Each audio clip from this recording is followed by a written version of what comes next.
evening, everyone, and welcome to what a man on the street described to me as the 16th ordinary meeting of the 171st session of the Queen's University of Belfast Literary and Scientific Society.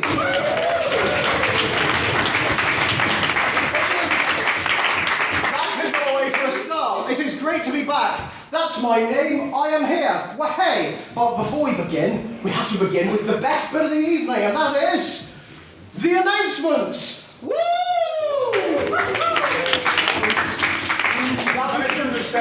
That was the most half-hearted round of applause I've ever heard, and I can say wholeheartedly that it was deserved. So, here are the announcements. Yesterday, we were at the Refreshers Fair. So if we bumped into you there, hello again, and if not, well, let's face it, most of you weren't there. So it was a good day. Thank you to everyone on council who helped, and we got to sit at a nice table. So that's always a great opportunity. On Saturday, quite a few of us were at the PFC just over there, helping to judge the final of the Ulster round of the Junior Irish Mace, which is a big schools debating competition for children aged 11 to 14.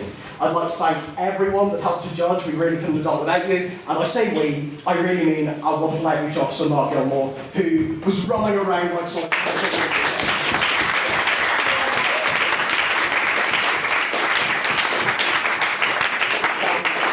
It was truly something brilliant. It was really brilliant to outreach to the community. Also on thanks, I would like to bring up the concept of fines. So if you swear at a debate, I can fine you. What can I fine you? I can fine you just whatever. And that is to be brought in the next week. And I'd like to thank Bunny, because she swore last week, for bringing in some homemade brownies, which must be the best fine we've ever received. Comma, give me the Jeep. So round of applause there.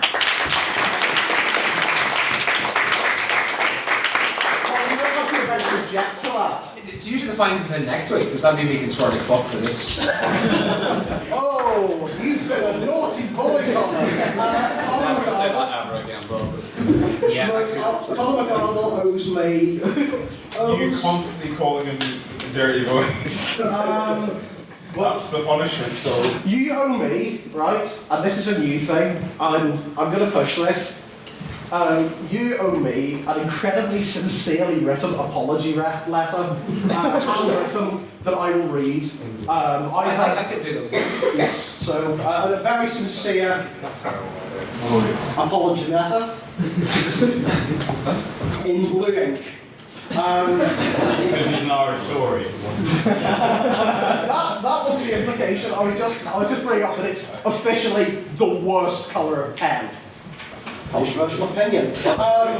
So we've also sent a delegation to speak at the Trinity Women's Open today. It's probably wrapping up around about now, but we wish them all the best for whatever's coming up and whatever has just happened. So we'll give them a round of applause.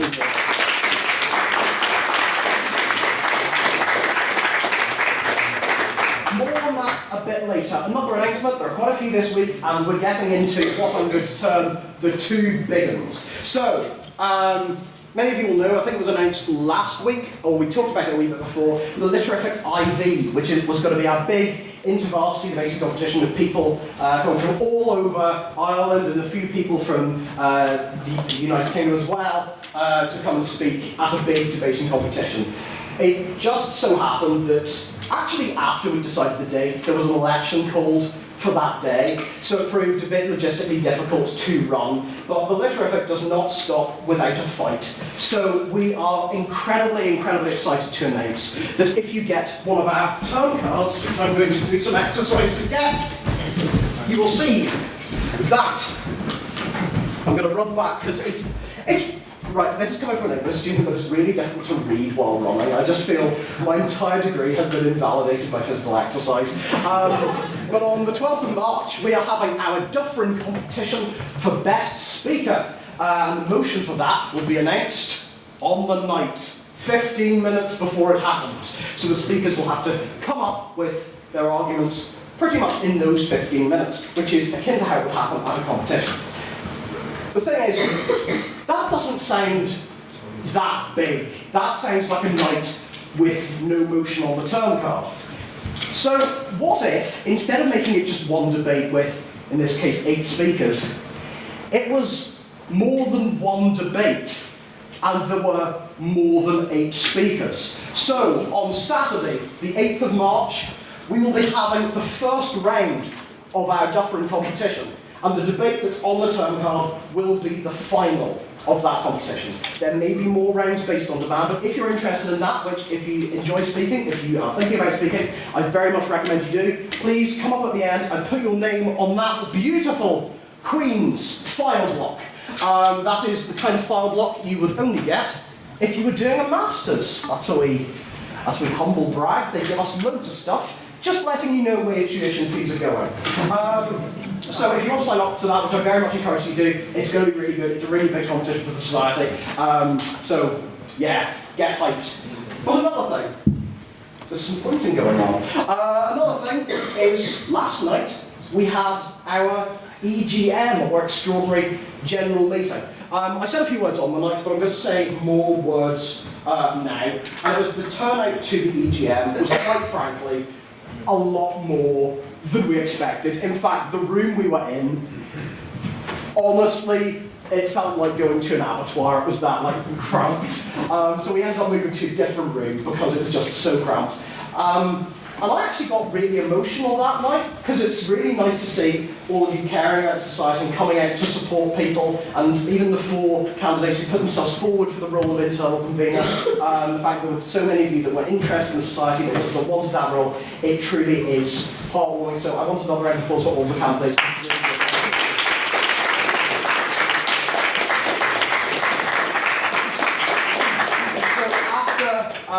After a few rounds of voting, because there were multiple candidates and our election system is weird, we had our internal convener for the rest of the year announced, and the internal convener for the rest of the 171st session is, he's speaking tonight, Matthew Solomon.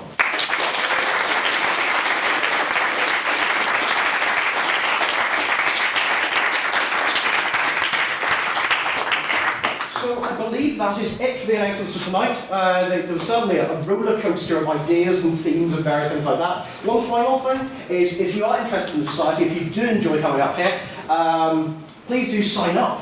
It costs £5, and it will give you £5 off our annual formal, which I know the date of, but I'm not telling you yet. £5 off the annual formal, so you effectively get that back, you get access to the training workshop, you get to speak, you get to do all sorts of things. And so if you want to sign up, if you want to get these membership benefits beyond just sitting here on a Thursday, come to the front at the end, I will shout at the end to remind you, and Bryce will be sitting there with the money box, I'll be sitting there with some membership cards, hopefully, and we will get you signed up.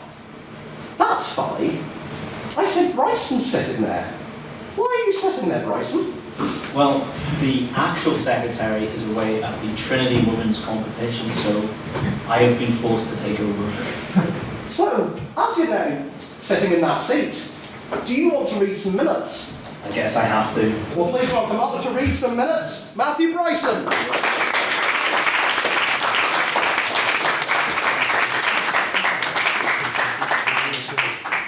So, the minutes for this House believes young people have no future in Ireland. Matthew Bradley opened up the 15th General Meeting with his usually odd but endearing manner, shouting, "Hi, I'm a shouty man." After a few announcements, bullying children and the reading of the minutes, we got into private members' business. Our newly elected internal convener, Matthew Sullivan, cheerily opened up, asking the House about the new coronavirus, asking, "Is this the end of the world?" Tom McGuinness responded saying, "This will be fine for us, but will unfortunately harm poorer countries than ours." Jay Radcliffe asked about xenobots, a sort of living micro-robot capable of changing cells in the body. I honestly don't actually understand it myself. We heard responses from Ben Cavan, Ashley Kane, Bunny Chan, Leanne Thorpe, Callum Connolly Galway, Keir Crozier, and Mark Gilmore. The topic of conversation changed from these bots to designer babies. Gingers were talked about for some reason, and because Mark Gilmore was involved, the Nazis also came up. We then moved on to President's questions. Welcome Grant asked, "But who do you love?" To which the President responded, "I hope I don't die alone." Oh. Mark Gilmore asked what the President's dream alien would be. Matthew Lee gave the House his usual Tory filth. Tom McGuinness and Ryan Hoey also asked the President questions, which made the President's question end with a surprisingly good Donald Trump impression on the request of Mr. Hoey. We then moved on to the vote of prior opinion. There's 15 votes for the proposition, 16 votes for the opposition, and 13 abstentions. Duncan McSparran opened the debate, ambitiously telling the House that the future of Ireland's youth is outside Ireland, doing humanitarian work, and implored the House to let young people showcase the art, music and soul of Ireland. Jack Pan opened the case for the opposition, presenting his belief that there is hope in Ireland, telling the House that we can decide our own future. Mr. Pan also questioned why, if there is no future, student intake is as high as it is and immigration is at its lowest level it has ever been. Lois McCullough continued the case for the proposition, expressing concern over the lack of internationally recognised Irish talent. Ms McCullough then put to the House the dangerous levels of mental health neglect and finished by comparing Ireland to an abusive boyfriend you just can't break up with. Which is personally concerning for me, considering I'm dating Ms McCullough. John Ewing then continued for the opposition, asking why this motion should even be debated, expressing how special Ireland is. From its landscapes to North Down, from the people to North Down, and of course from its great history to the great land of North Down. Closing the case for the proposition was me. And as usual, I absolutely smashed it. Homing in on the high relative cost of living and the serious implications that Brexit will have on the island, declaring, we need to live, not just survive. Closing the case for the opposition and the debate, as always, was Keir Crozier, who asserted that this island is going from strength to strength, and reminding the House that this was once a war zone, and indicating that Ireland's youth can create a nation that they want to see. Questions were heard for Ben Cavan, John Riley, Ryan Hoey, Bunny Chan, Tom McGuinness and Mark Gilmore. And after a very interesting and passionate debate, the vote on speakerability read 26 votes for the proposition, 12 votes for the opposition and 5 abstentions, meaning the proposition won. May I take the minutes as read? Aye.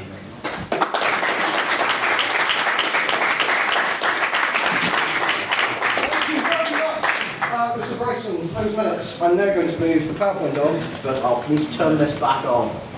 Technology! So, we're moving on with the evening and indeed our lives to go into a round of private members' business. For those of you who are unfamiliar with the society or new, this is essentially where you can put your hand up, say a topic, then we have a wee chat about it. It's good fun. It can be about pretty much anything happening in the world, or indeed on other worlds if you're so inclined. So, does anyone have any bits of private members' business? Whoa, it's exciting. Tonight I'm going to go to someone I haven't gone to before. Can you state your name for the minutes, please? I'm Phil Neild. With the upcoming Irish elections and media outlets say there is a surge in support for Sinn Féin, do people here think that represents a rise in Irish nationalism south of the border, or are people putting their trust in parties such as that to solve issues such as the housing crisis? I can see President Emeritus Hugh Dobbin's hand put straight up. Well, see, the thing about Sinn Féin is that they speak very well whenever they aren't actually responsible for anything. I think that's what the reason for their meteoric rise in polls in the Republic of Ireland is. But, as we can see from here, the moment you put a modicum of responsibility into Sinn Féin's hands, they will do whatever they can to try and deflect. And I think that's what we're seeing down south, is not particularly any case of their nationalism resulting in their rise, but simply their ability to be an effective opposition and criticising the government rather than being to any social forces. It's purely practical, and the rhetoric and campaign they put forward, I believe. Yes, in the middle. Can you say your name for the minutes, please? Yes, My name is Mr. Conley Carter. I would echo what Hugh Dobbin says there, that Sinn Féin have a unique opportunity in that they can criticise, but actually haven't implemented any of their plans because they know that they won't be in government. To hit your point as well, around this time in 2016, Sinn Féin was polling quite the same. They traditionally always polled quite high, but when it comes to actual election day, there's something within the Irish psyche that still doesn't put the number on that box. And I think that is still down to the hangover of Sinn Féin as a party that has incredibly shitty links to the continuation of parliamentary organisations. Like there was an MA5 report from 2015 that continued to outline Sinn Féin's involvement with the IRA Army Council. And even as recently as the Cash Ash incident, it was outlined that Martin O'Leary message high level Republicans, if he wasn't elected, is this okay with you? So I think that's why they poll well, but they don't traditionally result in really election gains. Any more thoughts? Yes, please state your name for those, please. Katie McCary. I disagree with what you just said, and I'm not claiming myself to be a massive Sinn Féin supporter because that's not true. The fact is, we're actually down south, we're just so sick and tired of the same old Fine Gael, Fianna Fáil, constantly telling lies, constantly, So sorry for that interruption. Can you explain what just happened there? As to why? So I'm not going to find either of you because I dealt with children at the weekend. But yes, thank you very much for your point. Any other thoughts? No one's got any more thoughts on the issue? Yes, could you say the influence, please? Jack Patton, I think some of the points that are made from both the last speaker and the first question kind of overlap very nicely. Simple fact is, Sinn Féin, yes, never will be in government. But if you look at trends in America with Trump, across Europe with the rise of different organisations, there is a constant trend, even in Boris Johnson, of populism, of people who will say anything, who will say, we represent the majority, and then don't. So I reckon Sinn Féin are, at their core, in the simplest, purest fact, a populist party that will say anything to get elected and then not back it up. Are there any other separate bits of private members' business? Any other things? I'm going to go to, yes, can you state your name for that, please? Ryan Hoey. Last week we heard the incredibly sad news of the passing of the former deputy leader of the Social Democratic and Labour Party, Seamus Mallon. And if you'd allow me, I'd just like to put on record my tribute to him. Because Seamus Mallon was above all an Irish patriot, but he was also a peacemaker and a civil rights campaigner. He wanted to see a Northern Ireland at ease with itself, at ease with its neighbours, with its future decided through peaceful and democratic means. This belief in a progressive and tolerant society was encapsulated by his motto, which is Escar Céile Win Nadina, which means in the shelter of others we must live. And at the end of his final book, before he died, he wrote, "A society grows great when old men plant trees in whose shade they know they will never sit." So on behalf of everyone who benefits from a more peaceful and prosperous Northern Ireland, I'd like to say thank you to Seamus for the shade.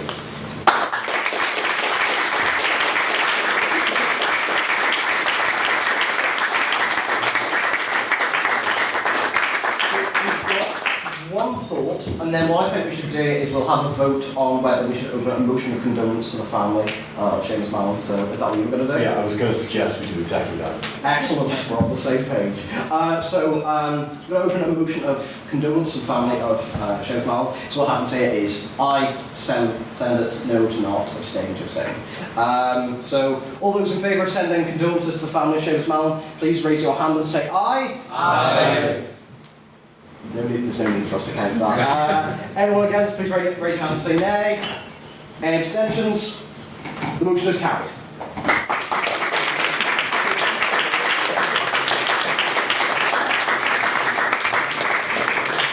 Any other separate bits of private members' business? We'll go to.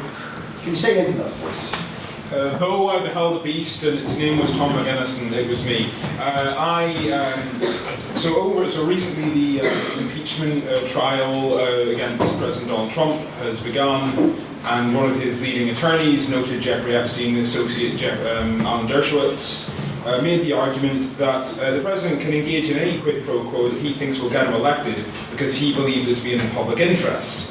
And this is, quite frankly, terrifying sort of precedent that they seem to want to set. That, it's very similar to Richard Nixon's argument that anything the president does can't be illegal. I sort of wanted to hear what the rest of the society thought of this absolute moon logic. Can you say anything else, please? Ms. Warren. I'd just love to know what a psychiatrist would say, Tom, when we find out that you call yourself a beast. But nonetheless, I think something that really interested me about the Trump impeachment trial was that Trump made a complaint to the impeachment trial committee because he found out that they were filming and doing the trial on a Saturday afternoon when he worked out that the bulk of people who would watch TV and see the trial would be out that day, and it would hurt the viewing figures, which he thought would hurt his presidential campaign in the future. So I think it's remarkable that a US president would actually use their own impeachment to try and boost polling numbers. But as well as that, there's something that's interesting is that a lot of people say the Democrats have played a very bad hand in this game because yes, there's a distinct possibility that Trump is guilty of what he's being accused of. However, this is never passing through the Senate, and the Trump voter base just feeds into the persecution complex of Trump, and this is actually building his own saviour image. So from a simple business point of view, maybe not a moral point of view, this is not a good move. Any other thoughts on that issue? So, hands up. Yes, can you say anything for that? Matt Lee, I completely agree with what Olgan said. The Democrats have played a complete wrong game here. The politics of it has been an absolute nightmare. In the House, we saw Nancy Pelosi, an absolute farce. It was an absolute stitch-up by the Democrats. And I think that this is just going to boost Trump's election campaign, and people are going to believe him when he goes out there and says, the deep state's against me, the House is against me, the representatives are against me. The Senate, the Republican-controlled Senate, is all about getting back involved in peace in the Middle East, sorting out local and national issues, and just trying to get the economy back on track, which is what he's concerned about. So the Democrats have written his campaign, and it's absolutely brilliant from a Republican point of view that this is going ahead. Yes, you said Jonathan Horner, I think quite simply the issue here is with the Democratic strategy.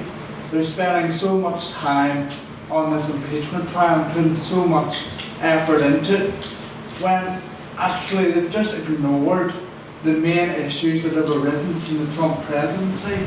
You know, there's been outrage whenever the administration has locked children in cages and separated families, but more time from the Democratic Party's point of view has been spent on an impeachment trial when they actually haven't been fighting on the real issues. I think that's the main problem with the impeachment strategy.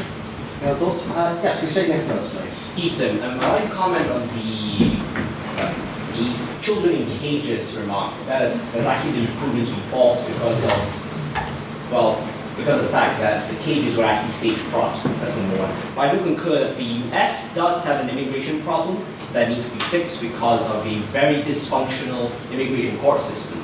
I shall comment on this later. Thank you. Any other thoughts? We'll go to the sort of check round. Hugh, then Ben. Well, it is all well and good to say that every aspect of this impeachment on all sides is political. Obviously it is, and you can say that it will hurt the Democrats, but if they're going to stand upon a platform saying that the president has acted unlawfully, then it's their duty to follow through with that impeachment. If they believe there's been a breach of justice, then again, whether or not that actually is the case, but that's the platform they want to stand upon, regardless of if it's a good move for them politically, then they should try and pursue what they see as the justice that needs to be dealt. Again, they're obviously doing it for political reasons as a basis, but if that's the platform they're going to stand on, then they need to follow through with it and with those processes, regardless of the cost to them. Ben Calvin. I think just like going back to what was said about how the Republicans' electoral campaigns being helped, I think it's clear that the Republicans themselves are sort of treating this as a bit of a joke.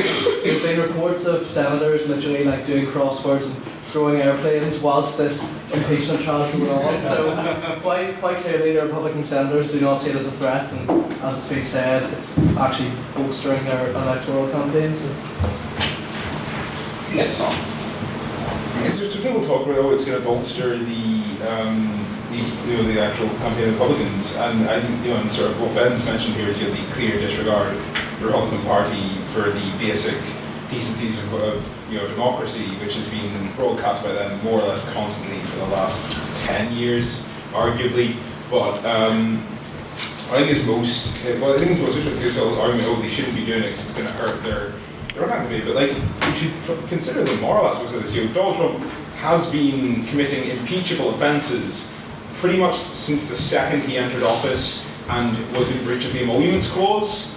And the fact that the Democrats are only now moving to impeach him, I think, is the only error that they've made in the impeachment. And the fact that they didn't enact this sooner, I think, is the real error there, rather than the fact that they're doing it's apparently handing Republicans any kind of victory. The president has committed crimes, and if the American democracy is going to survive in any meaningful way, he has to be brought to account for those.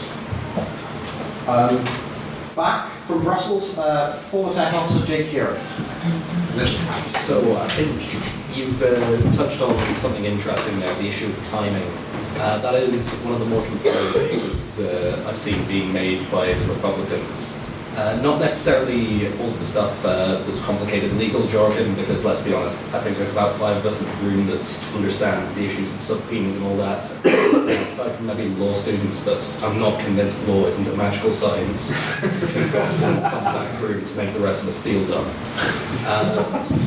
However, the one thing that has struck a chord on the Republican side with me is the idea that this has been raised too close to election season. And it does again look bad because it looks like the Democrats are trying to interfere with the Republican nomination process, as well as the actual issue of trying to get presidents out to boost themselves in the polls. And I can kind of see where that comes from. I don't like the Republicans. I think Trump should be impeached from an ethical standpoint. I feel that the charges against him are pretty bad, but the timing has been a real misstep. Things definitely should have been moved forward to avoid these bad appearances around it all. I see more hands up, but I'm looking at the time and we're going to have to cut private members' business short there. Thank you everyone who put your hands up. Sorry to those who I didn't get to speak to, and sorry to anyone who wanted to talk about something this week, but there'll be an opportunity to do that next week. Now we move on to some contractually obligated banter in the form of President's Questions. So this is, just for new people, this is if you've got any questions for me, just in general about society, about how badly my life's going, anything along those lines, please raise your hand. Yes, at the back, you say your name for those, please. Joe Briding. So as of like 10 minutes ago, the World Health Organization has declared the coronavirus an international pandemic. If you were to name the virus after a certain type of alcohol, what would you name it? Right, so I don't drink, so I don't know many names of alcohols. So I think I might name it, I'll regret this in the morning. Just to be like, I've got the virus, I'll regret this in the morning. I don't know. But the thing with that is, right, improv is hard, and especially when you don't know the names of things. So, Connor, name a drink. Prava virus. Actually sounds like a virus. Are there any other President's Questions? But I will not be taking any more questions about sausage rolls. The last one. It's too good not to see. Fine, Mr. President, can you guess what we are going to do tomorrow night at 11 p.m? We're going to get Brexit done. And in that night, I've been told by a certain Conservative Party activist that you have a fascination with a certain part of my brain's body. So I've come all the way to Belfast to ask you, Mr. President, will you eat my sausage roll? Oh.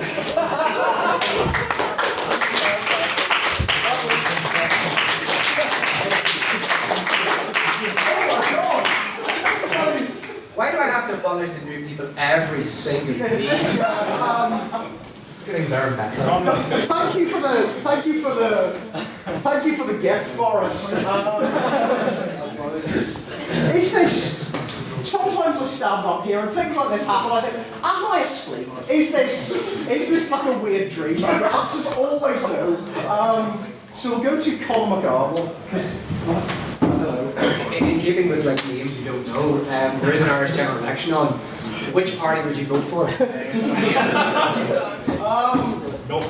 I'm actually not allowed to answer that question because of presidential neutrality rules. Haha, loophole! We'll go to Keir Berger. As you know, Matthew, I love coming here to pretend to play House of Commons every week. I think it would be even more fun if we were to start referring to the members of the House as the Honourable and members of the committee, like yourself, as the Right Honourable, then we'd be even more realistic. I think the word honourable might be stretching it in some cases.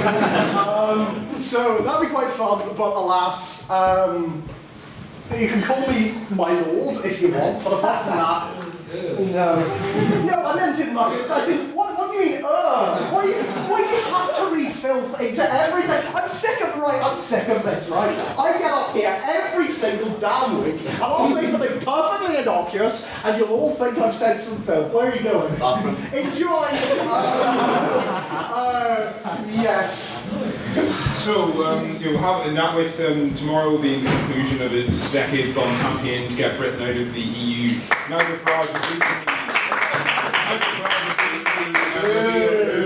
recently announced at the beginning of his new campaign to get himself brought into the ranks of the Mr. Men, unveiling a portrait himself entitled Mr. Brexit. So, if you were to launch a similar campaign, Mr. President, what would your character be named? I'm just thinking. You've mentioned Mr. Men, which is one like children's book, but I'm thinking it's more like Where's Wally or it's Where's the Brexiteers, and they're very easy to find. What would I be? Mr. Worldwide's taken. So like as in a Mr. Men. Yeah. I'm actually not sure because it's difficult. It's difficult to sum someone up. Mr. Indecisive. Yeah, it's difficult to sum someone up in one word, Mr. Shouty Out. So, I don't know. I think Mr. Yeah, Mr. Indecisive might be it. I might just steal Mr. Worldwide, because if like a whatever 80-year-old man can get up on a stage and shout, I'm Mr. Worldwide, and not be taken to an asylum, that is something I aspire to. I don't know how he's got away with it. Are there any other questions? Especially from people who have never asked me a question before. I'm not that scary. But for now, we'll go to Madeline. Okay, so I was perusing QB Love the other day, and I came across a post saying Matthew B is such a lovely man, I hope he doesn't die alone. So that's a nice one. But as you know, you're commonly referred to as the sex god of the literary... No, it's not!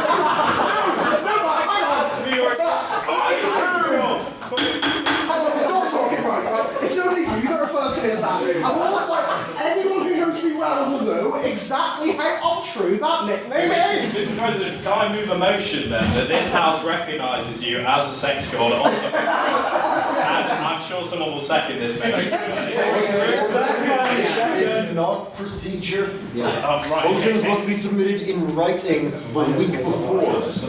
Right, okay. So anyway, Matthew, can I ask you what your best pickup line is? Because last time I asked you this, you didn't share it today.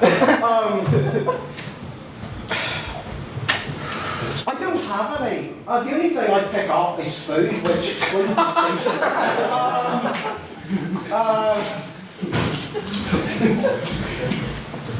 Hey, are you the gavel? Because I'd like to bang you. You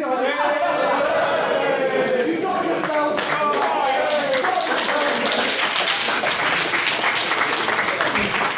Hey, are you a president's question? Because you're leaving me lost and confused. Hey, am I the Rise of Skywalker? Because I'm surprisingly disappointing in every aspect of my life.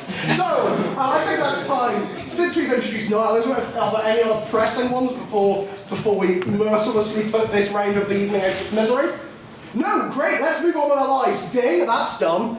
I don't know where I'm getting this energy from, of course I do. Caffeine. So, as you see there from that animation, which took me longer than you'd expect, tonight's motion is this House believes the breakup of the UK is inevitable. Actually, we're having that again. Go back. Right, here we go. Isn't that smooth? That's a smooth little movement there. I'm very pleased with that. So, for those of you who are unfamiliar with the site, for those of you who haven't been here before, what will happen is the 5 people in front of you and one who has run away will be giving 7-minute speeches. So, who have a proposition, who are for the motion, who are here, I believe. Yes. Yes, just checking. And the opposition, who are against the motion, who are here, they will take it in turns to give 7-minute speeches. First and last minutes of the speech. Explaining the thing. First and last minutes of the speech are what we know as protected time. Don't know why I did air quotes there, it's just the name of it. At the end of the first minute of protected time, you will hear this noise. And at the beginning of the last minute of protected time, you will hear this noise. And when the 7 minutes are up, and we'd rather either you finish, you will hear this noise. That was a really good ding. That was because sometimes that thing sticks. And it did break on me last week. But they're the basic rules. And if you want to ask a question, any of you are free to ask a question to our speakers. Please raise your hand and say on that point. The speaker can accept or decline your question. If there are too many questions offered in quick succession, that's known as barracking. I will tell you to stop. And believe me, I will be very firm on that. And so, I'm going to move this sausage roll up to the front because I always have a lot to carry. I don't want to. Yes, I'm going to move everything up to the front because I need to leave soon, as in go to the front. But we first have our vote of prior opinion, which is what you all think about that right now. So, there'll be aye, so you believe in it, nay, you don't, and abstentions, which means you don't really have an opinion or you don't wish to say, on this motion. So it's what you believe right now. This House believes the breakup of the UK is inevitable. All those in favour of the motion right now, please raise your hand very high and say aye. Aye.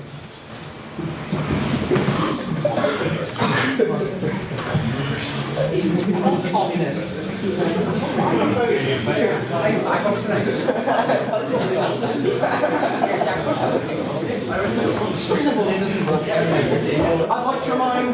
I'd like to remind everyone to keep their hands up high. I'm only 5'6", and so it's difficult. All those against, please raise your... Oh, that was good. I like that. Please, it's like up, down, up. There's like a wee dance. I've had so much caffeine today. All those against the motion, please raise your hands and say nay. Nay.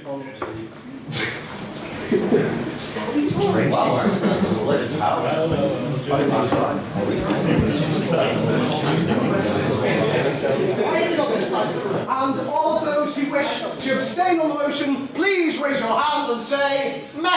Meh.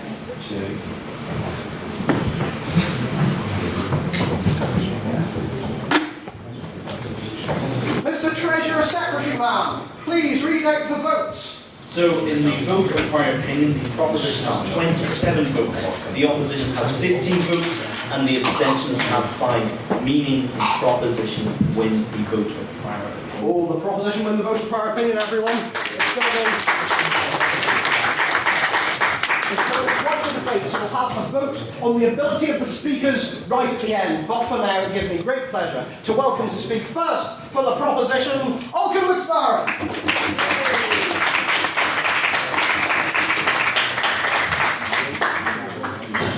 I haven't seen sausage roll for a while now and had it described as Boris Johnson's for the Conservative and Unionist Society. It's probably the best reason I've ever heard in the UK, and I haven't even given my speech yet. So, thank you, members of the House. We of the proposition are of the opinion that within the lifetime of everyone in this room, it is beyond all reasonable doubt that the UK will break up and end. The reasons are numerous. From Brexit, which is happening tomorrow as we were already informed, there's now a clear divide between Scotland and Northern Ireland and England, with the English overwhelmingly voting for Brexit and the latter two nations being very against it. Aside from the obvious elephant in the room, which is Brexit, there are other prevalent issues that mean a breakup cannot be stopped. To the massive wealth divide that exists between sovereign England and the rest of the country, and to the now growing rise of English nationalism, which is a far greater threat to the UK than its counterpart nationalism from Scotland and Northern Ireland, to a myriad of other economic, social and political difficulties the UK faces regrettably at the minute are too numerous to mention within a 7-minute speech. However, before I continue, I just want to say that we of the proposition will not be retreading on the same old tired arguments of Northern Ireland's past regarding nationalism and unionism. We will not be going over those old sectarian divides again, because in this argument, NI is a part of it, but there are other issues at play here. Yes, Iman. You say there is a wealth disparity between England and the rest of the UK. Did you perhaps take into consideration the fact that England has 55 million people as opposed to... Well, as I said, there's a wealth disparity between sovereign England and the rest of the UK, where it is more or less considered a fact that sovereign England does receive more wealth than the rest of the United Kingdom. I would challenge you to go about the nice, idealistic countryside of Somerset and then go up to northern England and see the comparison. Trust me, there is a difference. You sly dog, you got me monologuing as well. So, for a nation state to work like the UK, there needs to be a sense of British nationality overwhelmingly across the whole of the island. No one puts Britain as their first nationality. Everybody says Scottish, English, Northern Irish, and the occasional Welshman. Britishness is not the same thing. This familiar identity, this idea of being one nation, does not exist. Rather, the UK is seen as a marriage of convenience between these nations, and that convenience is running out. There are historical parallels, countries in very similar situations which have broken up. Now, some of you know this, some of you don't. I'm a history student. I read pretty much all day, every day about massive geopolitical events that have occurred. One event that's been of particular interest to me is the breakup of the USSR. About 2 years ago, Fintan O'Toole wrote an article for the Irish Times comparing Brexit to the breakup of the USSR. Initially, I laughed. Then I thought, in 1985, who would have thought 6 years later the USSR would be gone? The answer is absolutely no one. Then he analysed why. Why had it disappeared? He said economics was a factor. Social reform not being implemented had annoyed the population. But this wasn't the ultimate reason what had brought it down. What brought down the Soviet Union was nationalism. For many years there had been nationalism in Ukraine, Lithuania, Georgia, people demanding their own separate nation. But none of this brought this union down. On that point? No. In the late 1980s, nationalism crept into Russia. The Russians saw themselves going down a very different path from their Soviet counterparts. They wanted reforms implemented, they wanted capitalism brought in, and under Boris Yeltsin, the first country to sign the breakup of the USSR was Russia. Now, if only I could think of a situation where the largest country of a union wanted to go down a radically different path than, say, its nearest neighbours on something like Brexit. Oh wait, the United Kingdom is in the exact same situation at the minute. It sees itself, England, as having a massively different fate than Scotland and Northern Ireland do. The scenario is, I'll admit, slightly different, but the chessboard lines up the same. The UK has a nationalism problem. People on all sides want to split up. This was best highlighted by 75% of Tory Leave voters saying they would rather have Brexit than have a union with Scotland. The people of Russia and the USSR believed that the other Soviet states were a drain. Yes. You make that sound as if these people desired to break up with the union. The wording of the question is, would you be willing to sacrifice the union to secure Brexit? These people, I don't believe for a second, and I said this on national television actually over the summer, they didn't believe, and they don't believe, and I don't believe that Brexit will lead to the breakup of the United Kingdom.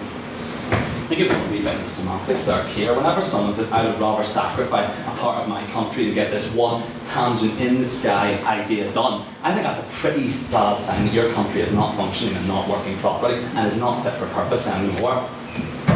The people of Russia and the USSR believed that other Soviet states were drawing on them, falsely believing there was a stronger nation about them.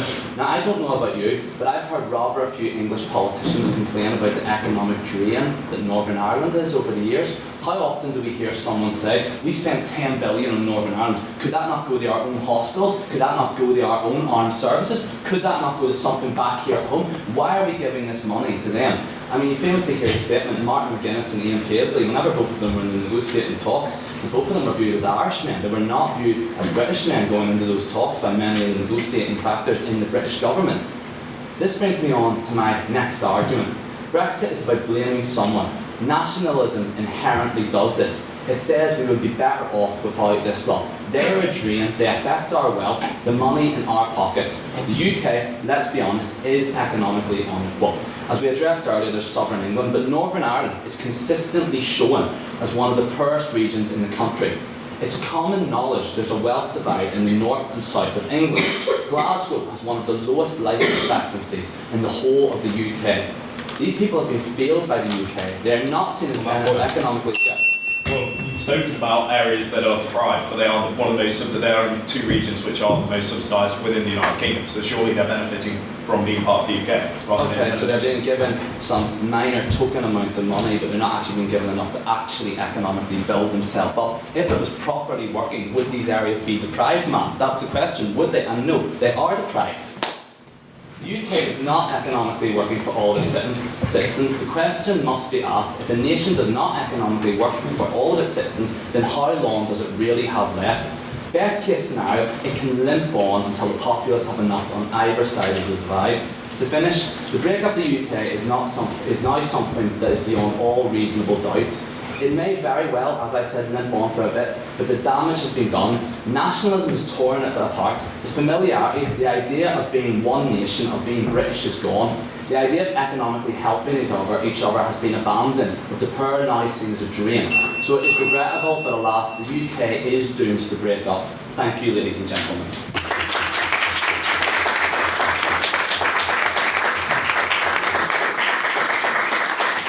Thank you very much for your speech. Now please welcome to oppose the motion, Matthew Sullivan.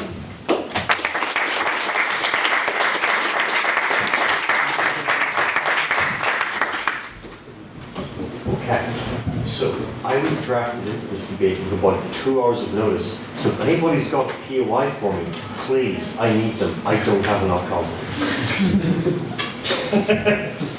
Members of the House, in this debate, the proposition needs to prove to you that the breakup of the United Kingdom in the next few decades is not only possible, but is so likely that you could reasonably call it inevitable. Over the next 7 minutes, I'm going to be discussing why, even if somehow you manage to convince the people of Scotland and Northern Ireland to break up with the rest of the UK, even if you manage to do that, why it still wouldn't actually happen. Keir is going to be talking about why the Scottish people will never be convinced, and Ryan will be demonstrating the same thing for Northern Ireland. First though, some rebuttal. So, you talked firstly about how the UK doesn't have a shared national identity. This idea that no one calls themselves British, we all call ourselves Scottish or Northern Irish or English. But that's just not actually true though. Have you ever spoken to a unionist? Because they call themselves British, not Irish. You talk about the USSR and how its collapse is somehow a good example or allegory for how the UK is going to collapse. But no, the USSR, first of all, was a not particularly well-run state, and I know the UK isn't either, but the USSR especially. And as a union, it lasted for about 80 years and was essentially based around we're together because we're communists, whereas the UK has been around for about 400 years and is based around we are all British. You also talk about how Tory politicians often talk about how much of a drain Northern Ireland and Scotland are to the rest of the UK, but you never actually said who those people are, so I don't think that claim is actually true. On that point, no thank you. Go back and forth.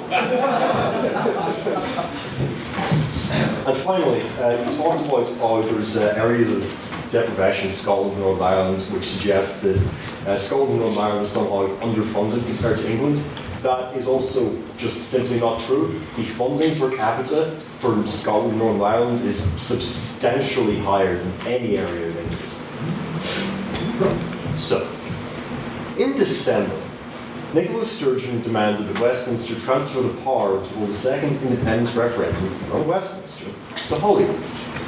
Boris Johnson wrote a very nice, long letter, and a response which essentially boiled down to fuck off back to Scotland, no. I'll find out. And this, I think, essentially demonstrates the reason Scotland's never going to leave England, or it's not going to leave the UK, sorry. England, which is the country with all the military strength and all the money and 85% of the population, has no reason to allow this. Yeah, sure. Are you seriously telling me that your argument for the reason that the UK won't break up is that England will hold Scotland hostage? Yes, that is actually my argument. You summed it up pretty well.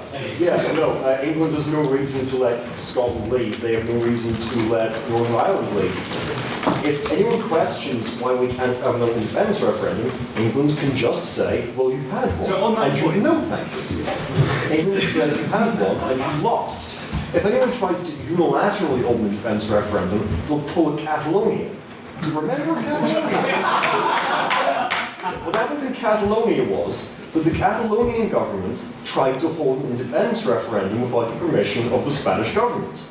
So the Spanish government arrested them, crushed any protest with an iron fist, and then Catalonia remained a part of Spain forever. On that point, no time. What this means is that even if the proposition somehow managed to show that independence would be better for the non-England parts of the UK, which, spoiler alert, they're not going to, because it's not true, as the other two speakers to the side are going to discuss, it doesn't matter. England is 85% of this country. They have the power, they have the military strength. Even if you wanted to leave, you can't. On that point. Yes. A minute ago you said the comparisons with the USSR weren't there, and now USSR is a silly communist union, whereas we are a glorious union of kingdoms.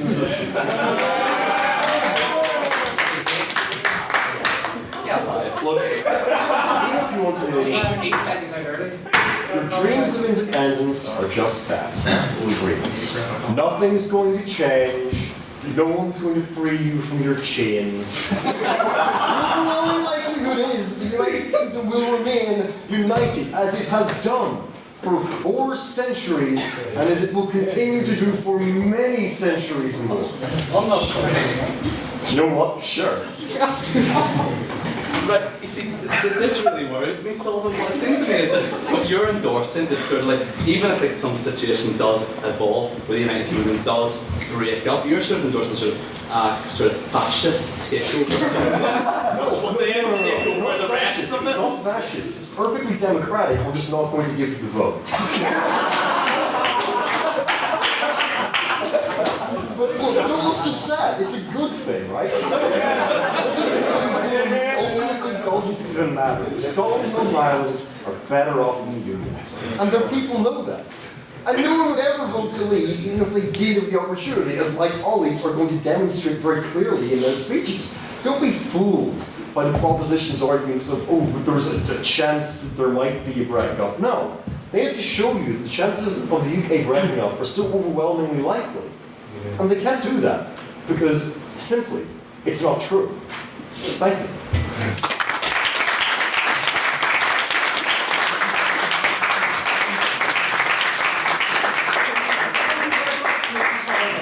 Just a few things to point out before we move on. Midway through that speech, I wrote down on my cue card, so it's one of those debates. Furthermore, I really like this here, the way every single time Boris Johnson, Brexit, anything vaguely United Kingdom based, or the word unionist is mentioned, there's just a certain corner that just immediately comes. Third thing, and this will be my final thing for now, because we have to move on.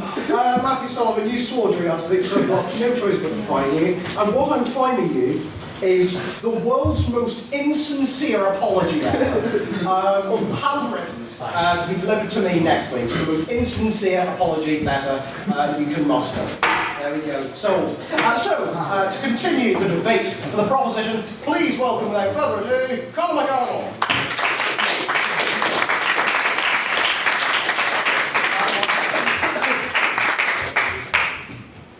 I'd like to give some rebuttals to whatever that was earlier. We do have a tall order tonight because inevitability is difficult to prove. What I will say is that we have 3 areas in which we can look at the break of the United Kingdom. All we need is either Northern Ireland, Scotland, or Wales, or indeed to succeed from the Union, and our points proved. And that will be inevitability in the next 20, 30, 40, 50 years. I understand Wales isn't going to be much of an option. Scotland argument is the debate itself, but this place is inherently, and has always been since its inception, the weak link in the United Kingdom of Great Britain and Northern Ireland. Notice how we're stuck on the end there. Now, fundamentally, the Good Friday Agreement states that the Irish government has an official say in the affairs of this place. That doesn't exist anywhere else in the United Kingdom. From that moment that the British government acceded official say in their sovereign nation, north of the border, the United Kingdom was already beginning its breakup. Now, I'm a proud Irishman, and I believe Ireland's place is in the Union. That is the European Union. But cast your minds back 100 years ago to another proud Irishman called Edward Carson. Edward Carson was fundamentally against home rule because he believed it would economically damage Ireland's interests in the world. And he probably was correct. Belfast was bigger than Dublin at the time. It was one of the largest shipbuilding cities anywhere in the world. And it made economic sense to stay in the United Kingdom of Great Britain and Ireland at the time. But circumstances have changed. The scourge of partition has resulted in this place becoming an economic backwater. We are the closest thing in Western Europe to a communist state. How many of you, now I want you to put your hands up, your mother or father works in a public service job? Mum? Yeah. Mum, be honest. See? We have very, very little enterprise in this country. We are an economic drain. And probably no Tory has ever said it publicly, but privately, this place is an economic backwater, and we all know it. And that is why the economic drain is a fundamental factor in why this place will leave the United Kingdom. Now, we are the unwanted bastards of the United Kingdom. That's true. We are the unwanted bastard child. That's true, I understand. And Charlie Haughey once said, I know. Oh no. Yeah. Yeah, yes, oh wow. Northern Ireland is a failed political entity. That sentiment can now be extended to the entire United Kingdom. Brexit has driven a big red bus through the opposition's argument tonight. If we were having this debate 4 or 5 years ago, you'd probably win our hands down, because it's never going to be very hard to prove. But Brexit completely uprooted the constitutional makeup of the United Kingdom, or whatever constitutional makeup that is. Yes? Well, after Brexit, we had an election where unionist parties in Northern Ireland and Scotland and Wales and England won the most votes. Not the most seats in Northern Ireland, but overall there was a unionist majority by number count in every nation of the United Kingdom. So how's that true? Won the most votes, but didn't win the most seats. Yeah, but then in the border poll, you'd be talking about votes. So you're advocating for proportional representation then? No. That brings me on to my best point. As you said, back and forth here. as you said there, the most votes went to those parties, but they didn't get the most seats, and that underlies a fundamental flaw in the United Kingdom system of first past the post: the democratic deficit. The democratic deficit has fundamentally undermined the United Kingdom's role in the world, and fundamentally undermined it. No, thank you. Fundamentally undermined it in outlining that the nations of the United Kingdom can feel to be represented. Now, me and Mr. Patton did the maths earlier on. There's 18 MPs in Northern Ireland. If we subsume Northern Ireland into Dáil Éireann, which is not going to happen, I assume we know that, we would have 90 TDs. That is the lack of representation that we have under the first past the post system in Northern Ireland. No, thank you. This is a clear illustration of the disregard for the regions of the United Kingdom. Like, I don't see how the opposition can argue we are one United Kingdom and that it will continue unbowed. Perhaps 20 or 30 years ago, when it made economic sense, but the circumstances have changed fundamentally, which means it is inevitable this place will break up. The rise of English-centric nationalism is a key factor of this. It is the driving force behind Brexit.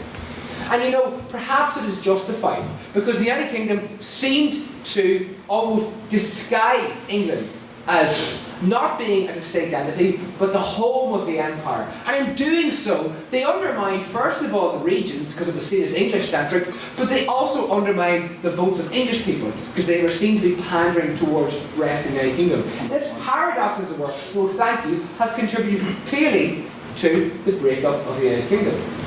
And the disregard for devolution that Brexit has illustrated is incredibly clear. Scotland and Northern Ireland voted fundamentally to remain within the European Union. And that is not being respected. And it was clearly illustrated that London had no regard for the voices of the regions when the Brexit vote was cast. The constitutional makeup of the United Kingdom has fundamentally been redrawn and has been withdrawn to clearly illustrate that this union will break up.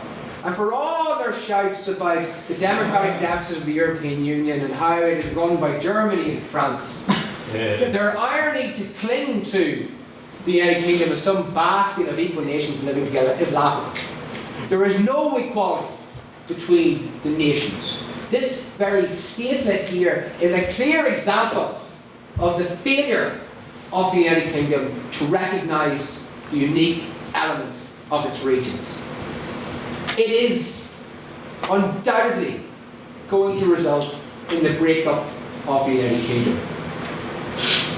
And for the opposition to tell you to otherwise is a fallacy. It is clinging to the colonial past that resulted in the ultimate creation of the United Kingdom. And I can hear the sighs in this very bench. You don't like hearing that. So I would urge you to vote with the proposition tonight, because it is inevitable that the United Kingdom will break up within our lifetime. Thank you.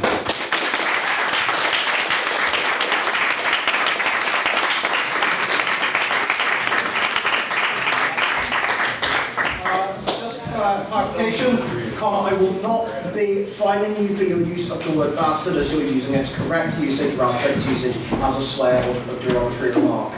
That's linguistics for you, but without further ado, please welcome up Keir Crozier.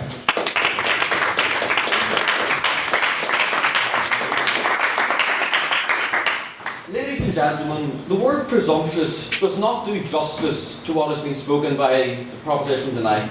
A better word is one which I advocated using last term, and that word was poppycock. Alkin talked about the wealth gap between England, especially the south of England, and the other regions of the United Kingdom. This is all the more reason for us to maintain our union, so that the south of England can continue to bankroll these regions which would be bankrupt without them. Another issue is that Conor talked about that we don't have enough representation.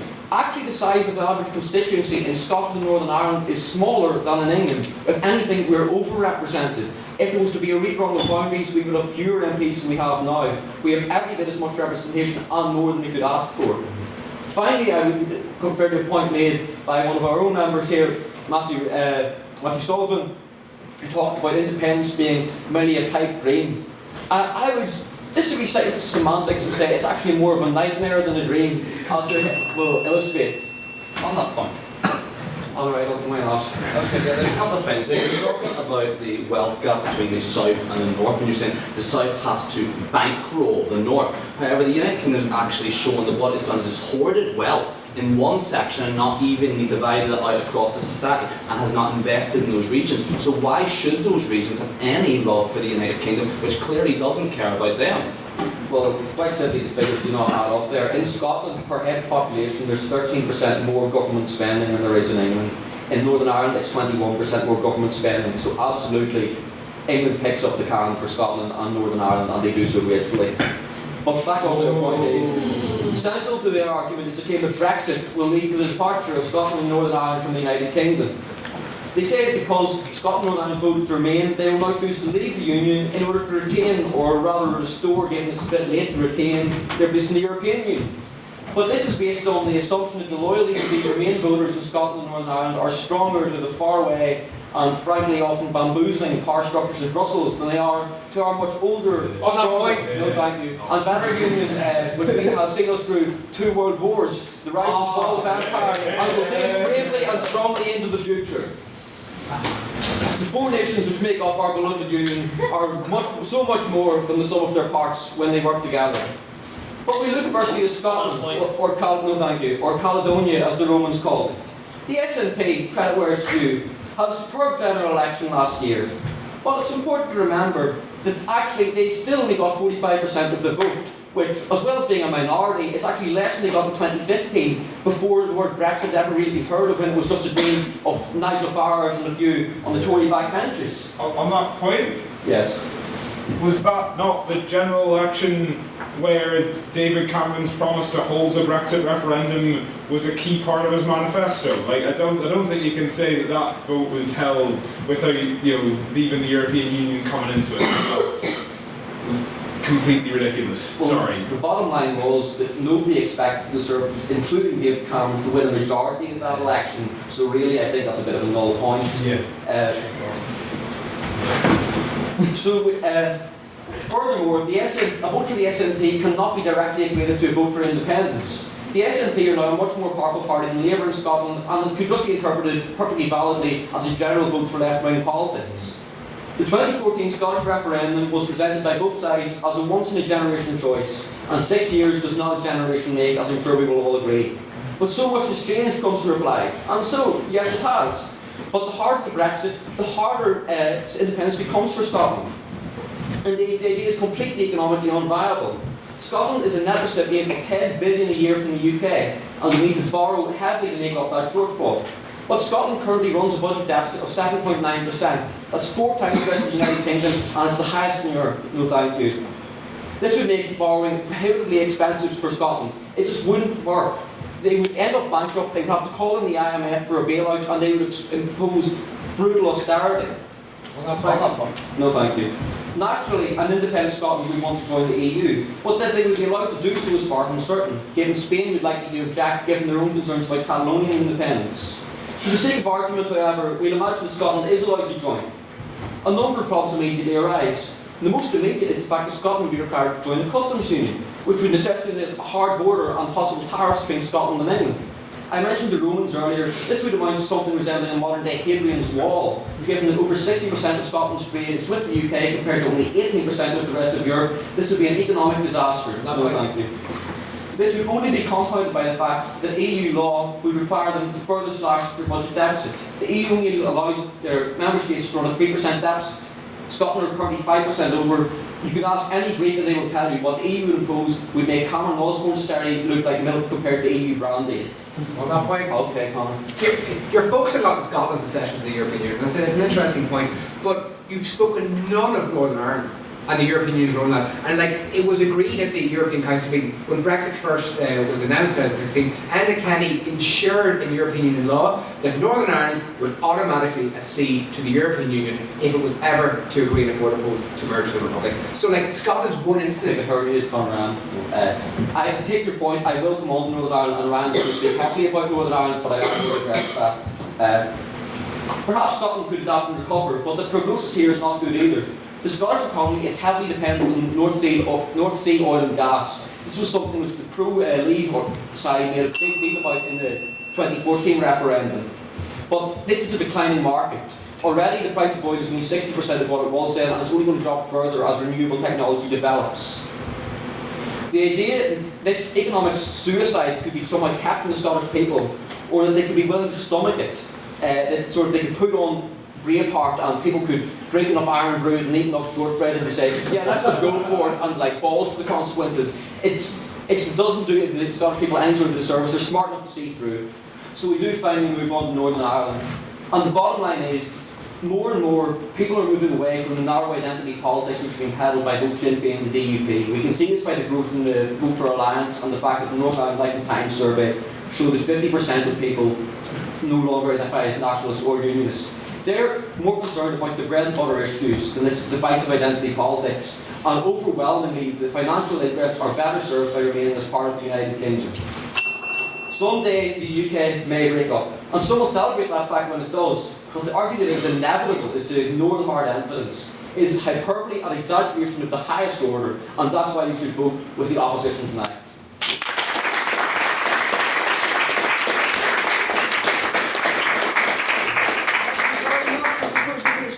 Please welcome to conclude the proposition my predecessor as President, Hugh Dobbin.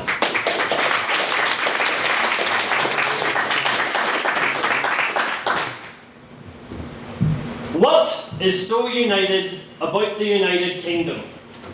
this is a question I pose because we'd like to think, given its status, that that will be in there somewhere, it being in the name. But what we've heard from both sides of the House today is that that unity does not exist, and from the opposition bench that, almost in a facetious way, that unity is a necessity that is begrudgingly accepted by all parties involved. Today, I'm going to go through the various conflicts going on in the status of the UK today that proves why that is not sustainable for the future of a union like the UK is. So, first, we'll touch on this point of culture and identity, because I feel like it has been slightly misrepresented. It's not the idea that a British identity does not exist, or that no one within any nation of the UK holds themselves to it, because that obviously would be false on that point. Nope. The problem is the way in which that identity has become fractured and perverted and twisted by the climate in the UK at this time that makes it unsalvageable. Now, it's what I've seen over the last wee while even, is that England has become as tribalistic and as factionalised as Northern Ireland has. And they only did it in 4 years. It took a century for Northern Ireland to get to that state, and much more upheaval on a much more serious scale. That's only within the one nation of England. And we see the similar thing happen across the different nations in the United Kingdom. This does not discount that many people hold themselves to a British identity within those, but that there is nothing uniting that British identity. Everyone is holding themselves to the idea of the United Kingdom as being their identity without having any idea of what the United Kingdom actually is or what it's becoming. And that is where the issue lies. Because what is British in England, even what is British in the north and the south of England, what's British in London, what's British in Scotland, what's British in Northern Ireland means incredibly different things. I'm sure that the government administration in Westminster for the past 4 years, despite everything they've said about the Union, have spent that entire time wishing that Northern Ireland would fall into the sea. Because all it has done has been a barrier to what they're trying to achieve. And that is the problem with the cultural identity of the UK. Yes? Talking about what you're assuming was happening in Westminster, it's not the entire problem with your entire argument. It all based on assumptions, whereas inevitable requires an awful lot more than mere assumptions. An assumption? Is it an assumption to say there is division within the UK? Is it an assumption to feel that people within the territories of the UK, Northern Ireland, Scotland particularly, feel misrepresented by the UK? Is the fact that the national discussion for the past half a decade has centred entirely on that issue an assumption? I don't even need evidence to prove that this is the case. So, this is one of the issues that has been brought up today, that being of the cultural identity of the UK and the fact that it is going nowhere and the political and economic forces are actively trying to tear everyone apart and turn them against each other. This is only going to worsen over the next few years. We've already mentioned about the political misrepresentation people feel in Westminster, and that's going to get worse. We heard ridiculous statistics about what a representation of numbers actually mean, and that trying to mathematise people's democracy is exactly the sort of problem we've seen across the opposition bench. No, the fact is that we can talk about the size of constituencies or what it actually means based on drawing borders. What it actually means is that we have these territories in the UK with absolutely no say in what the government is doing. And when what the government is doing is entirely upheaving the constitution of the UK that certain nations of the UK consider their membership of the UK contingent upon, then we have an issue. And if we were to change that representational system, we'd be federalising to the UK to a point that is a completely unrecognisable entity from what the UK is. Now, moving on from culture for the meantime, we go on to the issue of the economy. And this again has been brought up by the opposition as the main reason that we should stay within the Union. Not out of a positivity of our working together, despite the rhetoric from the second speaker that was entirely unsubstantiated, but that they say it simply as being maintained out of convenience, out of necessity. Now, I could give you a list of the nations that had several economic conveniences with their ties to England and decided to abandon them. The problem is that list would be half the planet. Alright? And that's the sort of issues we run onto here. Is that economic... Yes? You say that, for example, countries like India that were ruled by, as you say, England, benefited somehow from their being ruled by England. The fact is that is utterly false. India's economy was demolished under the British Empire.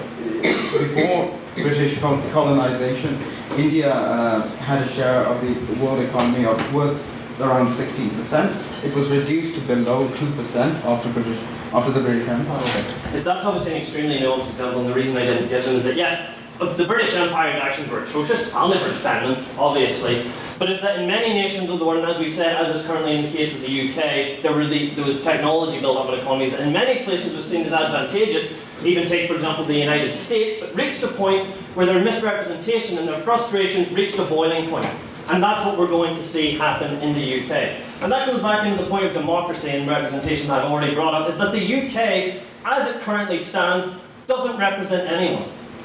Not wholesale. It's as I stated at the start of my speech, where is the unity in the United Kingdom?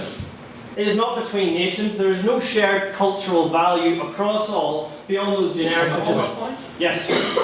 There's no shared cultural value. There's a shared belief in democracy, there's a shared belief in freedoms, in the freedom of expression. We have the same rights all across the UK, even now here in Northern Ireland. So to say there's no sort of shared values in the United Kingdom, it's complete nonsense. Those are the shared values of any Western democracy that we see across, which, as Conor mentioned, in Scotland and Northern Ireland was referred particularly strongly to the EU. I'm not saying that right-thinking citizens in this part of the world don't share views. That would be ridiculous. But to say that we've been misrepresented to such a significant degree that we can no longer overlook the things that are tying us to the UK because they have been broken down by the recklessness of the current state of politics and the ways in which we have drifted apart. And what we've shown today is that the ways in which we have drifted apart have grown too vast, that there is such fragmentation in the UK that it is a tragedy. This is not the state of things I want to see, but the fact is the forces between us have become so vast that they've split apart the values and the ideas that we are supposed to share and pit us against each other. And that is not what we want to see. So I'll end my speech as I began and say, there is nothing united about the United Kingdom, and its downfall is inevitable. Thank you.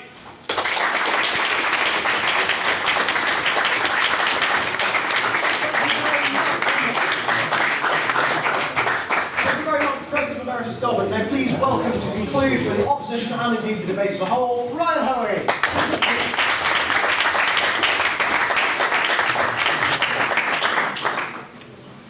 Well, it's great to be back arguing third in the third debate of this semester. Listening to the doomsters and gloomsters on the proposition, you would think this country was in terminal decline. But this is actually an incredibly exciting time for our United Kingdom. The economic fundamentals are strong. There are more people in work than before. Wages are rising at the fastest rate in a decade, and our national debt is falling. We're about to embark on an ambitious journey, forging new partnerships around the world with old friends and new allies alike. And we're in fact leading the world in tackling climate change, expanding access to education for girls in some of the poorest areas of the world, and providing humanitarian assistance to people in desperate need of our help. We can be proud of our Union of Nations, a force for good in the world. Now I'd like to start off by backing up the points made by Keir. It is not inevitable that Scotland will leave the United Kingdom, firstly because the case for independence has only gotten worse since 2014. The SNP based their costings of an independent Scotland on the price of a North Sea barrel of oil being worth $140. Today, the price of a barrel of oil is less than half of that of what it was only 6 years ago, just $60. As a result, Scotland now has the highest deficit of any country in the EU, meaning independence would cause austerity on a scale that would make Enda Kenny weep.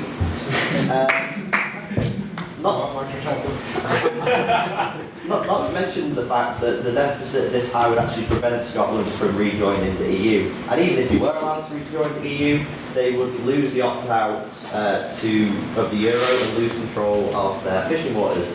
This is not exactly an attractive proposition to the average Scot.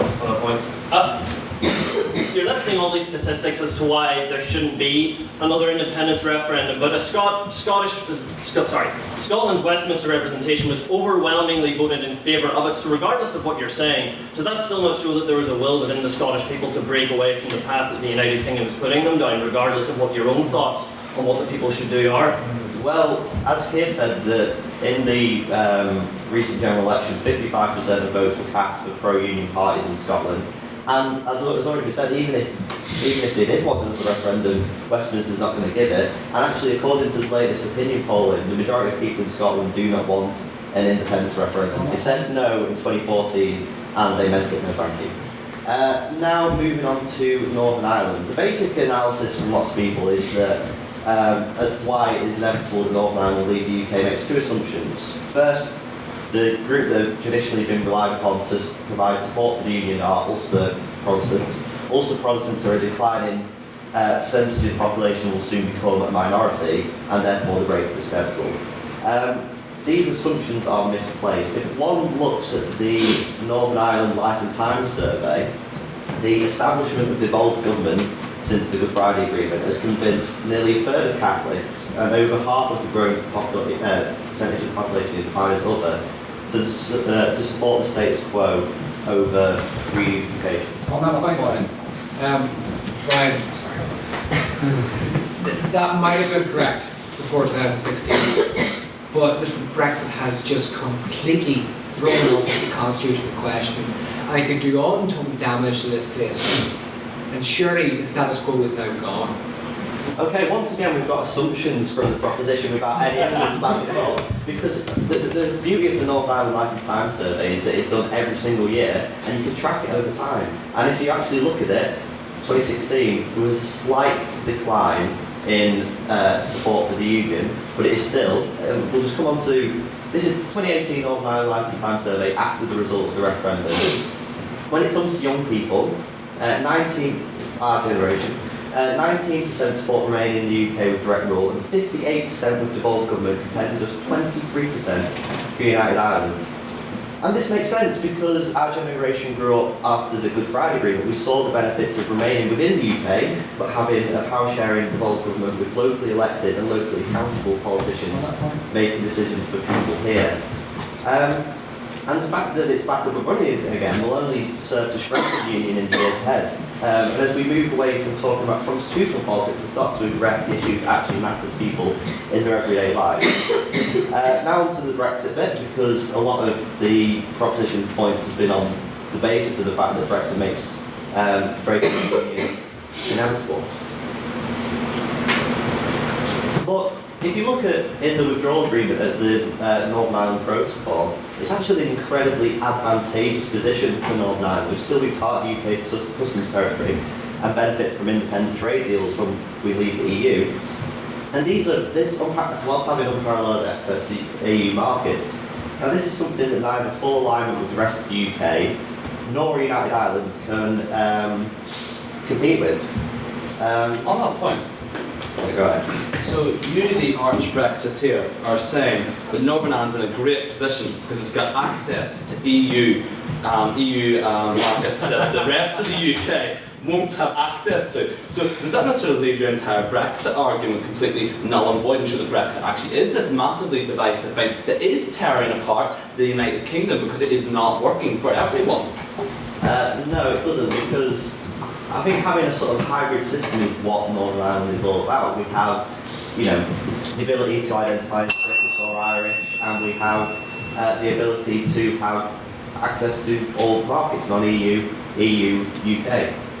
Now, I would like to close by quoting Tennyson's Ulysses, which is a poem about the supposed decline of an old Greek kingdom, which I think is applicable to this debate. And it goes, though much is taken, much abides, and though we are not now that strength which in old days moved earth and heaven, that which we are, we are. One equal temper of heroic hearts made weak by time and fate, but strong in will, to seek, to strive, to find, and not to yield. Ladies and gentlemen, we won 2 world wars together. We built peace together.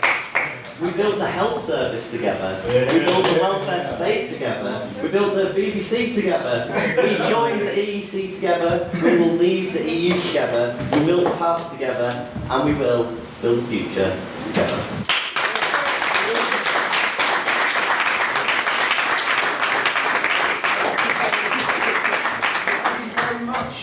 For your speech. Now we are going to move on to a round of questions. So if anyone has any questions to the proposition, please raise your hand. a shock. Always. It's always the same faces, isn't it? We'll go to, you look very happy, we'll go to Imran. Right. So the closeted Irish Tory brought up... His name is Colin. brought up the point that if Irish reunification happened, 90 new TDs would be added to the board. Does that not, rather than highlighting the so-called democratic deficit in the UK, highlight the fact that Ireland is squandering ridiculous amounts of money on more and more ridiculous TDs? Right. I don't know what a TD did to you. I don't see that how that fits into the debate. My point that I was raising was that there is a democratic deficit in how to represent Westminster. I mean, like, you know, our MPs are non-plus over there. And you know, while you can sing two words in one World Cup, do-da, what do you like, it doesn't make a difference that this place is fundamentally forgotten about and fundamentally unrepresented. Did any see at the time of the Brexit referendum, they asked people in England to draw a border on a map of Ireland? Jesus Christ, half of Dublin was in the north at one stage. So like, this notion that we are represented in Westminster in the current structure is laughable. Well, I think around the time that Northern Ireland was created, there would have been many people in Dublin who would want to be part of Northern Ireland. Yeah. But anyway, about It's spicy, boys.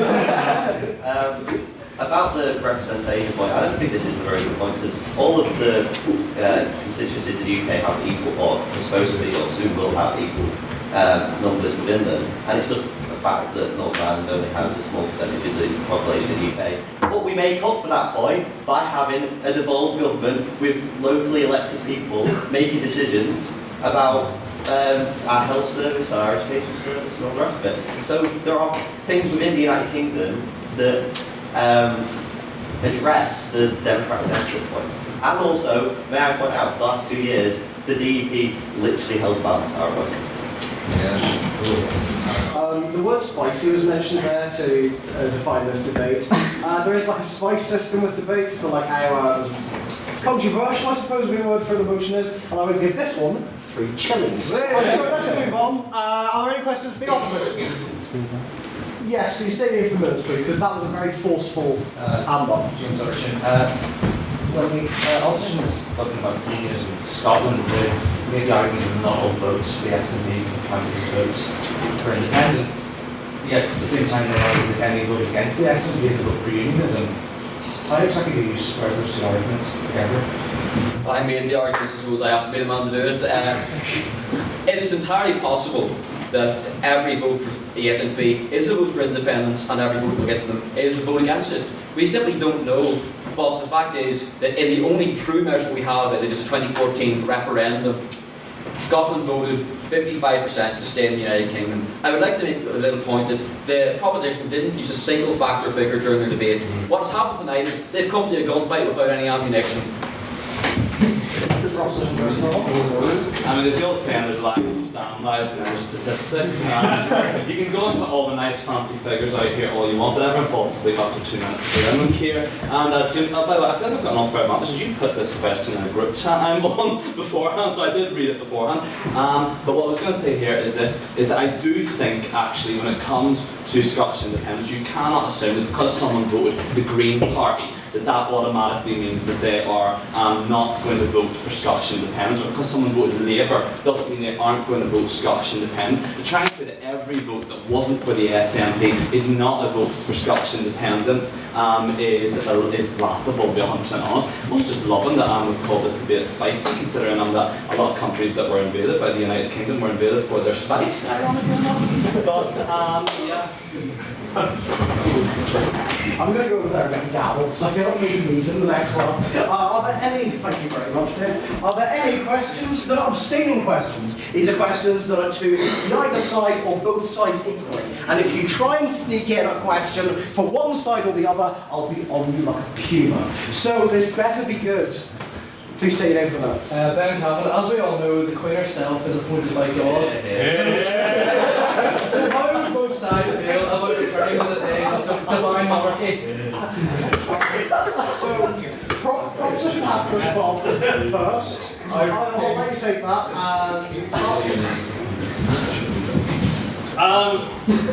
It's not really relevant to the debate, is it? But, I also feel it might have been slightly targeted, but who knows about that. What I would say to that is obviously no, we're not going to return to a divine monarchy. And if we were talking about anything that has like weakened the cultural values within the UK, we could. This is obviously a non sequitur from anything meaningful to the argument. The royal family currently is in shambles in public opinion. Another thing to draw upon, but just leave you with that and then pass over. I wasn't sure whether to take the question, but because of that, yeah, I'm glad I did. The opposition was on. It's not actually true, though. The UK doesn't have the divine right of kings as a concept. We used to, like back in the 1300s. And then at some point between then and the 1700s, there was a revolution, one of many. And sometime around there, we decided no, that the monarchy actually is a mandate derived from the people, and yet is still a monarchy somewhat. And that was actually the only thing that I had, is that technically you're incorrect, and other countries do have the divine right of kings, but we do not. We haven't for many centuries. As we take the opening speaker for the opposition, the point. The question has a factual inaccuracy. I would be tempted to ask for another abstaining question if it wasn't an abstaining question, because everyone hates them. So we're going to go right back to the beginning, and we're going to go for questions to the proposition. Abstaining questions are weird. Yes? Isn't this a case of romanticisation? Like me, I come from an Irish Catholic background. Truly, people go down the route of pragmatism. Now, everyone likes watching Braveheart, thinking that Scotland can do it on their dirt cheap oil prices and crippling debt. But the case is most people go to that ballot box and cross the pragmatic box, hence why the Tories usually do well. So isn't it the case that what we're going down is that Wales will vote to remain to be a member of the United Kingdom, Northern Ireland will vote for a constitutional settlement that doesn't cause upheaval and bring back the days of terrorism, and Scotland will vote to continue to be a member of an economic union that works well for them. Pragmatism is an interesting word. What is pragmatic about leaving your single largest trading partner, which is the European Union? And this is why Brexit completely undermines the opposition's argument tonight. The pragmatism of British politics, which you guys could do for a long time and say they're evil bastards, but they can run the economy well. But what you're doing now is completely undermining the union's foundation, which is pragmatism. And that question is incredibly useful to our side of the argument, because the pragmatic nature of remaining in the United Kingdom has been completely ripped out of it because of Brexit. And because you swore, I would like the fine that you were to offer for those of you who came midway previously of a sincere apology letter in green ink to be delivered in an envelope. I'm not being a money bro. In a nice envelope, you should. Yeah. Why indeed, Connor, would somebody pragmatically vote to leave their single largest trading partner? All the more reason why Scotland and Northern Ireland would not vote to leave the United Kingdom. And as of tomorrow night, Britain becomes the EU's single largest trading partner. Bigger than USA, bigger than China, bigger than Japan. Yes, it is. Point of information. Thank you very much. Thank you very much, Mr. Crozier, for your manifesto. Are there any questions for the opposition? Yes, at the back. I love the use of Tennyson. I would have chosen Charge of the Light Brigade. There's not too easy why, there's much to do and die, right into a valley of death. But yeah, both from Skyfall, love it. My question is, Boris Johnson, famous for Boris Bikes and his bridge in London, he's also planning a big Boris Bridge between Northern Ireland and Scotland. So do you think that big infrastructure projects like HS2, HS3 and the big Boris Bridge could potentially resolve this crisis and build a strong United Kingdom? So yeah, big government spending. I do indeed. And actually that's one of the points about the opposition. We're always talking about Brexit's going to lead to breaks in the UK. But we might actually have a question that wants to invest in infrastructure. One of the big things, especially here in Northern Ireland, that has caused the economic problems that the proposition mentioned is the lack of infrastructure. And actually now we've got a government that wants to invest in infrastructure. That can only benefit the UK, the union itself. I mean, if Boris Johnson does want to do some infrastructure project, I would absolutely love it if he decided to go and build a giant bridge between West Belfast and Glasgow, because I don't think that's really where anyone's going to think he's going to build it to, but that, I guess folks can get a bigger laugh. But nonetheless, this is what I want to highlight about the United Kingdom, is that the thing about this breakup and about the inevitability of this breakup is that people do not always vote on the logical, rational. Brexit highlights this. Biggest single trading partner, and they offered to leave. People are going to always go and vote on what their emotion and their heart tells them. There's going to be 40% of the population will do that no matter what. But what's happening for the rest of the population is increasingly people who don't go and look at these things and look at them a little bit more logically and rationally are going, the United Kingdom is not what it once was, it's not what was cracked up to be, it's not benefiting me, so I may as well go and take a punt on leaving this United Kingdom and going for something better. There is a greener pasture ahead of me that the United Kingdom now is looking like. It's looking like a has-been. It's a former power that's just no longer there. It's not possible. I mean, isn't that the sick man of Europe could be described as? Does anyone actually know where it was proposed that the bridge would be built to? Well, there's a major issue of a massive, I guess, World War II munitions dump between Scotland and Northern Ireland. But does anyone genuinely know the place? Yeah, it was. No, it wasn't. It was like that. Exactly. It's like it's some random part that it's so close to Scotland, but no one actually lives there. I will tell you exactly where it is. It's Donegal in North Down, which is just down the road. Does anyone live in Donegal? Does anyone at all live in Good. Good. It's a whole. Are there any abstaining questions? That's all sensible. Are there any other abstaining questions? I'll go to Jake here. I'm sorry, but okay. That happens. General question: how much would you attribute the current situation, whether you believe it's the inevitability of the breakdown of the United Kingdom or whether you view it as a temporary crisis? How much would you attribute that to overriding trends or to the current landscape of politics in terms of the character of people involved, political parties, manifestos? And do you believe these figures could change? Not will change, could change. Well, I would argue that there isn't a crisis.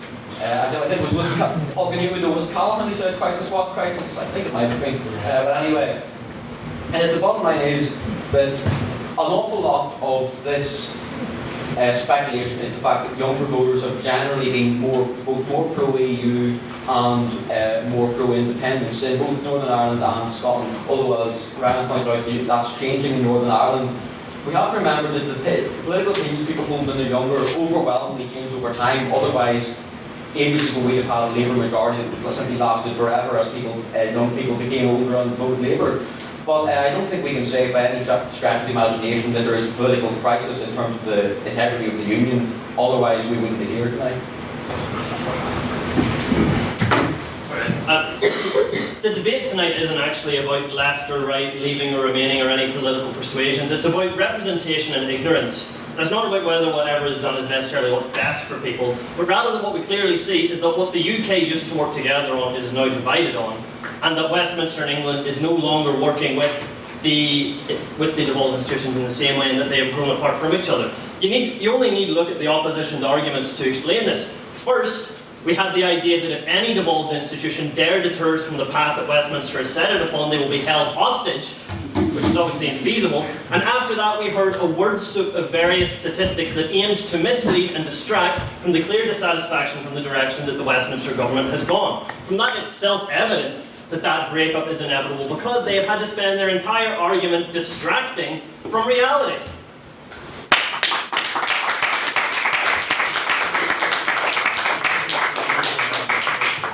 Round of applause. Time is ticking on, so that is the end of questions for this evening. Apologies if you wanted to ask questions and get to. There's only so much time. So, before we go, we're going to move on to our vote of prior opinion. But I'm going to do something different this week. Mr. Bryson, could you not read out the vote until the end? Because last week we read out the vote and then everyone was like, you just legged it out the room. And I was like, come back, I miss you. Because debates are good and all that, but we're all here for the admin. And it's, you know, the admin's like, debates are fine, but admin's important. Could I just make an events officer announcement? We will all be going to the practitioner for a few creamy boys, which are £4. Guinness is £4. I know you probably won't drink it because it's too Irish. I would say there is a line. Very boring. Please, everybody, especially new members, come to the practitioner. It's great crack. It's really what the society is, the lifeblood of, the social aspect of it. Please all come along if you're new, old members, whatever the crack is, come along to the practitioner after. Thank you very much. Yes, I would like to second that.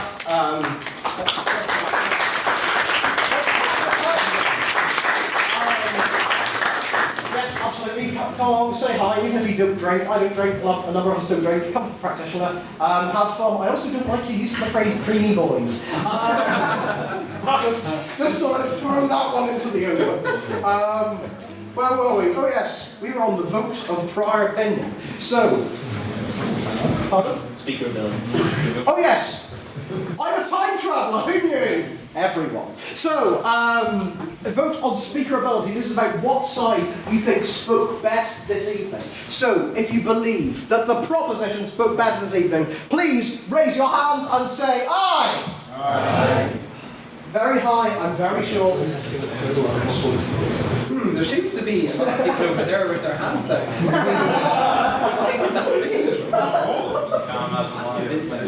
And they've been whipped to vote that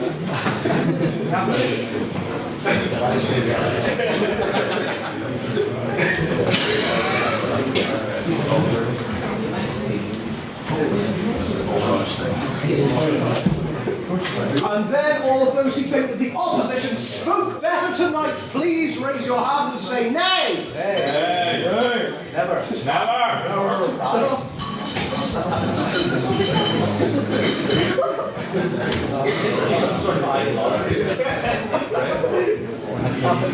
And all those who think that both sides spoke equally well, equally terribly, or don't really mind, please raise your hands and say meh. Meh. So, before the book is read out, it's admin time! Woo-hoo! So, before you leave, we are taking sign-ups at the front of the room. If you want to sign up, it's £5. You get access to loads of really cool stuff, including £5 off our formal, so you get the money back! Woo! And then, also at the front, with a pen, you also get a shiny membership card. And believe me, they are shiny. I asked for them extra shiny, and the people in the printing place polished them all personally. Also at the front will be the Dufferin sheet. So if you want to sign up to speak at our Dufferin debate, which I very much recommend that you do, especially new speakers as well, sign up to speak for that. That'll be at the front. There will be this Star Wars pen at the front, so you get to use a cool 4-colour pen if that floats your boat, I suppose. Don't steal it like that Kenneth the Freshest fair a year ago, because I'm still angry about that. So, the night's over. It's time to leave. But first, Mr. Bryson, read back the vote. There were 39 votes for the proposition, 9 votes for the opposition, and 2 abstentions. The proposition held, everyone. The proposition held.